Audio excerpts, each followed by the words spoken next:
Praise the Lord. நான் ரொம்ப நேசிச்சேன், ரொம்ப அன்பு காட்டினேன், ரொம்ப உண்மையா இருந்தேன். ஆனா அவங்க என்னை விட்டு வேற ஒருத்தி கூட போயிட்டாங்க. இப்ப நான் தனியா பைத்தியத்தை போல அவங்களையே நினைச்சிட்டு மறக்க முடியாம, சாப்பிட முடியாம, இரவு முழுவதும் கண்ணீரோட, நொறுகுண்ட இருதயத்தோடு உடைஞ்சி போயிருக்கேன். யார் என்ன தேற்றுவாங்க, யார் என்ன நேசிப்பாங்க அப்படின்னு சொல்லிட்டு அன்புக்காக ஏங்கி கவலைப்பட்டுட்டு இருக்கீங்களா?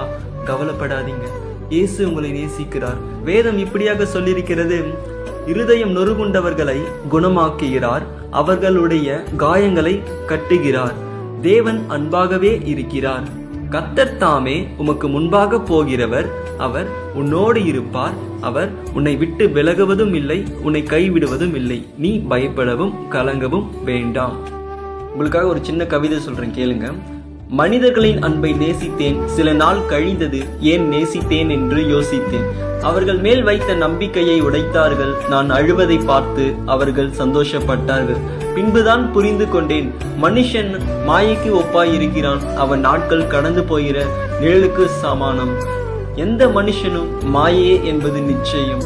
மனிதர்களை நம்புவதை பார்க்கிலும் கர்த்தர் பேரில் பற்றுதலாய் இருப்பதே நலம். உலகத்தில் உள்ள அன்புகள் மாறும், ஆனால் நம்மை படைத்த இயேசுவின் அன்பு மாறாது. இயேசுவின் அன்பு நிரந்தரமா